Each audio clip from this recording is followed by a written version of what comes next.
ذائقہ لاجواب ہے، خوشبو بے مثال ہے، جو بھی پیے یہی کہے کمال ہے نمل چائے، واقعی کمال ہے۔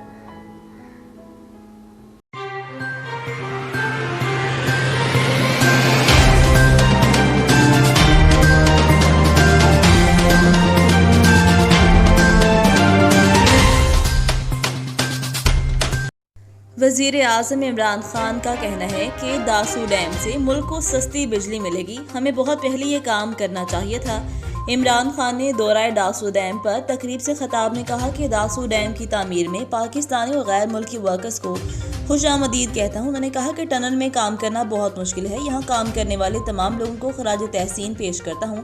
عمران خان نے کہا کہ مہنگی بجلی ہر طرف سے مہنگائی لے کر آتی ہے، سستی بجلی سے سب سے زیادہ فائدہ انڈسٹری کو ہوگا۔ عمران خان نے کہا کہ 50 سال پہلے بجلی سستی تھی، انڈسٹری تیزی سے اوپر جا رہی تھی۔ واضح ہے کہ صوبہ خیبر پختونخوا کے پسماندہ ترین ضلع اپر کوہستان میں داسو ڈیم کی تعمیر کا کام تیزی سے جاری ہے۔ مقامی لوگوں کو روزگار کی فراہمی اور زمینوں کو قیمت ملنے کے بعد عوام کو ادھورے خوابوں کی تعمیر نظر آنے لگی ہے۔ اپر کوہستان میں شاہراہ قراقرم کے کنارے بننے والے داسو ہائیڈرو پاور پروجیکٹ کی تعمیر کا کام اپریل 2026 میں مکمل ہونے کی توقع ہے۔ ڈیم کی تعمیر سے 4320 میگا واٹ سستی پن بجلی پیدا ہوگی۔ ڈپٹی گورنر اسٹیٹ بینک سیما کامل کا کہنا ہے کہ ایک ماہ میں بڑی ٹرانزیکشن پر زیادہ سے زیادہ 200 روپے چارج ہوں گے۔ یوٹیلیٹی بل کی آن لائن پیمنٹ پر رقم منتقلی کے چارجز نہیں لگیں گے۔ ڈپٹی گورنر اسٹیٹ بینک سیما کامل نے بتایا کہ کورونا سے پہلے کوئی بینک رقم منتقلی پر 100 روپے اور کوئی 400 روپے چارج کرتا تھا، تاہم کورونا وبا کے دوران آن لائن رقم منتقلی پر چارجز ختم کر دیے گئے تھے۔ سیل کامل کے مطابق کورونا کی صورتحال میں بہتری کے بعد رقم کی منتقلی پر فیس مقرر کی گئی ہے۔ ایک ماہ میں 25,000 تک کی ٹرانزیکشن مفت ہوگی، جبکہ 25,000 کے علاوہ مزید 10,000 کی ٹرانزیکشن کرنے پر 10 روپے چارج ہوں گے۔ ڈپٹی گورنر اسٹیٹ بینک نے بتایا کہ آن لائن 10,000 روپے تک کی خریداری کی ٹرانزیکشن پر کوئی چارجز نہیں ہوں گے۔ ایک ماہ میں 25,000 سے زائد کی آن لائن خریداری پر ٹرانزیکشن چارجز لگیں گے۔ مسلم لیگ نون پنجاب کے سینئر رہنما اویس لغاری نے پنجاب حکومت سے جنوبی پنجاب سیکریٹریٹ سے متعلق سوال پوچھ لیا۔ پنجاب اسمبلی میں بجٹ پر اظہار خیال کے دوران اویس لغاری نے استفسار کیا کہ صوبائی سیاحتی پالیسی صفر ہے، بتایا جائے کہ جنوبی پنجاب کا سیکریٹریٹ کہاں ہے۔ انہوں نے کہا کل اپوزیشن لیڈر حمدہ شہباز نے حقائق پر بات کی، لیکن اس کا جواب نہیں دیا گیا۔ ہم سے کہا جاتا ہے تم نے کیا کیا، اپنا نہیں بتاتے کہ انہوں نے کیا کیا۔ نون لیگ رہنما نے مزید کہا کہ وزیر خزانہ نے پچھلے سال بجٹ میں کہا تھا کہ گندم کی ریکارڈ پیداوار ہوئی، اس وقت بھی جھوٹ بولا کیونکہ گندم کا بحران پیدا ہوا۔ ان کا کہنا تھا کہ حکومت نے چینی کو پہلے باہر بھیجا، بعد میں درآمد کیا گیا۔ یہ کون سا پاکستان ہے؟ شوگر کین کی پالیسی کیا ہے؟ اویس لغاری نے یہ بھی کہا کہ اپوزیشن لیڈر حمدہ شہباز نے زرعی ایمرجنسی لگانے کا مطالبہ کیا ہے۔ پوچھتا ہوں کہ کیا کسان زیادہ خوشحال ہے یا وہ پہلے تھا؟ Chairman Pakistan Peoples Party Bilawal Bhutto Zardari کا کہنا ہے کہ میں سمجھتا ہوں کہ یہ بجٹ اور بجٹ سیشن دونوں غیر قانونی ہیں۔ قومی اسمبلی میں اظہار خیال کرتے ہوئے chairman Peoples Party Bilawal Bhutto Zardari نے کہا کہ جو شخص مزدوری کر کے ماں کی دوا نہیں خرید سکتا وہ بھی جانتا ہے کہ 4% ترقی کا دعویٰ جھوٹا ہے۔ بلاول بھٹو نے کہا کہ غربت میں تاریخی اضافہ، بے روزگاری میں تاریخی اضافہ، لیکن بے نظیر انکم پروگرام BISP میں معمولی اضافہ ہوا ہے۔ ان کا کہنا تھا کہ حکومت اپوزیشن کا کردار ادا کرے گی تو حکومت کون چلائے گا؟ یہ چاہتے تھے اپوزیشن کو موقع نہ ملے اور بجٹ عوام کے سامنے نہ آئے۔ میں سمجھتا ہوں کہ یہ بجٹ اور بجٹ سیشن دونوں غیر قانونی ہیں۔ چیئرمین پیپلز پارٹی نے کہا کہ آج تک نیا NFC ایوارڈ نہیں دیا گیا، جب تک NFC ایوارڈ نہیں دیں گے تب تک ہر بجٹ غیر آئینی ہوگا۔ مسلم لیگ نون کے صدر اور قومی اسمبلی میں قائد حزب اختلاف میاں شہباز شریف نے چیف الیکشن کمشنر سکندر سلطان راجہ کو خط لکھ دیا۔ شہباز شریف نے لکھے گئے خط میں چیف الیکشن کمشنر سکندر راجہ سلطان سے کہا کہ 2018 کے انتخابات میں دھاندلی کی شکایات اور انتخابی اصلاحات پر اتفاق کی رائے کی ضرورت ہے۔ خط میں انہوں نے کہا کہ آئندہ عام انتخابات کی آزادانہ، غیر جانبدارانہ، شفاف اور کسی مداخلت کے بغیر انعقاد کے لیے اصلاحات ضروری ہیں۔ شہباز شریف نے اپنے خط میں کہا کہ موجودہ حکومت اپنا انتخابی اصلاحاتی ایجنڈا یک طرفہ اقدامات سے مسلط کر کے آئندہ انتخابات کو متنازع بنا رہی ہے۔ کنگن پور سے ڈاکٹر رضوان سیف کی رپورٹ کے مطابق خدمت خلق عین عبادت ہے۔ حدیث نبی صلی اللہ علیہ وآلہ وسلم نواحی علاقہ چونیا نواحی علاقہ کنگن پور میں مخیر حضرات کے تعاون سے اجتماعی شادیوں کی ایک تقریب منعقد ہوئی، جس میں 11 مستحق بچیوں کو جہیز فی سبیل اللہ دیا گیا۔ انسانیت کو زندہ رکھنے کے لیے اب بھی کچھ لوگ خدمت خلق کا جذبہ رکھتے ہوئے ویلفیئر کے کاموں میں پیش ہیں، جو غریب اور بے سہارا لوگوں کی خدمت کرنے میں مصروف ہیں۔ چونیا نواحی علاقہ کنگن پور میں مخیر حضرات کے تعاون سے ایک تقریب منعقد ہوئی، جس میں علاقے کے سماجی، سیاسی اور معززین علاقہ نے کثیر تعداد میں شرکت کی۔ تقریب میں غریب مستحق 11 گھرانوں کی بچیوں کو شادی کا جہیز فی سبیل اللہ دیا گیا۔ مخیر حضرات کہنا تھا کہ رفاہی کام ہمارے لیے آخرت کا ذریعہ نجات بنتے ہیں، غریب، یتیم اور مستحق لوگوں کا سہارا بنے۔ بچیوں کے والدین نے اس نیک کام کو سراہتے ہوئے مخیر حضرات کو ڈھیروں دعائیں دیں اور ان کا شکریہ ادا کیا۔ آخر میں معززین علاقہ نے بچیوں کے سروں پر دستِ شفقت رکھا اور ان کو الوداع کیا۔ تمام جوڑے ہنسی خوشی اپنے اپنے گھروں کو روانہ ہوئے۔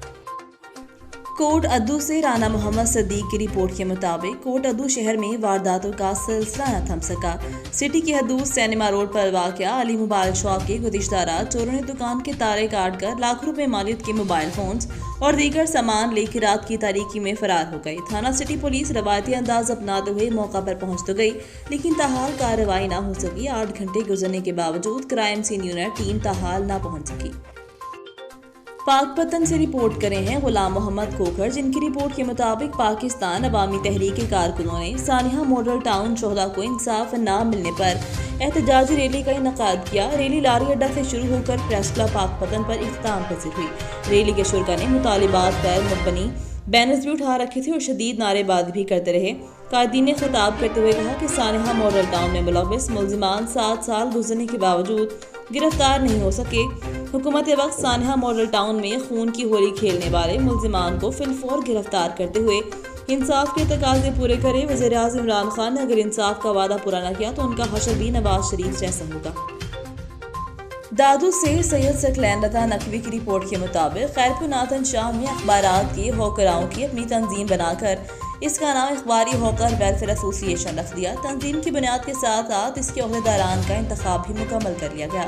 غلام مصطفیٰ بیگیو جنرل سیکرٹری، امتیاز علی منگی نائب صدر، حسین بخش بھٹی جوائنٹ سیکرٹری، تراب بھدیا اطلاعات سیکرٹری، نور محمد کاٹھی فنانس سیکرٹری، اکرم منگی پریس سیکرٹری، علی گوہر گچل آفس سیکرٹری۔ منتخب عہدیداران کو نیشنل پریس کلب کے سرپرست اعلیٰ سید اطہر حسین نقوی اور جنرل سیکرٹری ممتاز علی ملا اور دیگر صحافیوں نے مبارکباد پیش کرتے ہوئے کہا کہ اخبارات کی ہوکر سب سے زیادہ محنت ہے جو لوگوں کے گھروں تک اخبارات پہنچاتے ہیں اور ہم پر ہر حال میں آپ کے ساتھ ہیں۔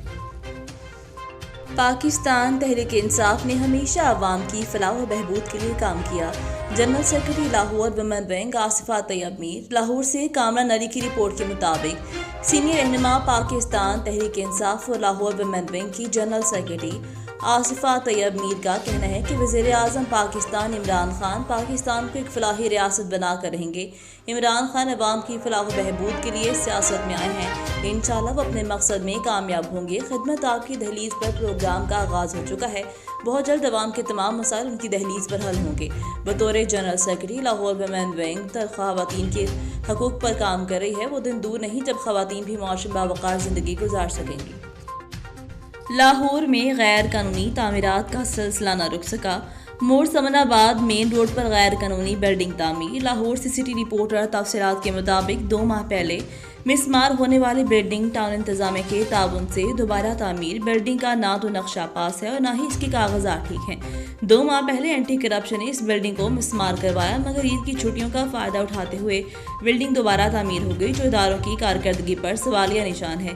ذرائع کے مطابق اینٹی کرپشن نے کارروائی کرتے ہوئے 2 ماہ پہلے اس جگہ پر بننے والی بلڈنگ کو مسمار کروایا تھا، مگر قبضہ مافیا نے عید کی چھٹیوں کا فائدہ اٹھاتے ہوئے ٹاؤن انتظامیہ سے ملی بھگت کر کے بلڈنگ دوبارہ تعمیر کر لی۔ ذرائع سے یہ بھی پتہ چلا کہ اس جگہ کا کلیم میٹرو ٹرین میں آنے کی وجہ سے لاہور LAC ڈپارٹمنٹ میں موجود ہے، مگر کاغذات کے نہ ہونے کی وجہ سے اب تک کوئی وصول نہ کر سکا۔ ساہیوال سے الطاف پرنس کی رپورٹ کے مطابق SHO تھانہ غلہ منڈی امداد حسین بلوچ اور کرائم فائٹر مقصود احمد ASI کی بڑی کارروائی، لاکھ روپے مالیت کی چرس اور ہیروئن برآمد کر لی۔ مشہور زمانہ منشیات فروشوں کو تھانہ غلہ منڈی کے کرائم فائٹر مقصود احمد ASI نے پیشہ ورانہ صلاحیتوں کا مظاہرہ کرتے ہوئے رنگے ہاتھوں گرفتار کر کے ملزمہ عائشہ سے 2 کلو 920 گرام چرس، رانی بی بی سے 2 کلو 940 گرام چرس، ثنا عرف کاٹو سے 1 کلو 480 گرام چرس، ریحانہ بی بی سے 1 kilo 80 gram heroin, Gulnaz Bibi سے 1 kilo 120 gram heroine,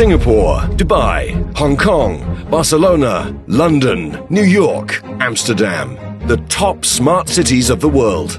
After the successful launch of Capital Smart City, Pakistan's first smart city to join this elite smart city club. Now it's time for another big city to be smart. The heart of Pakistan, Lahore.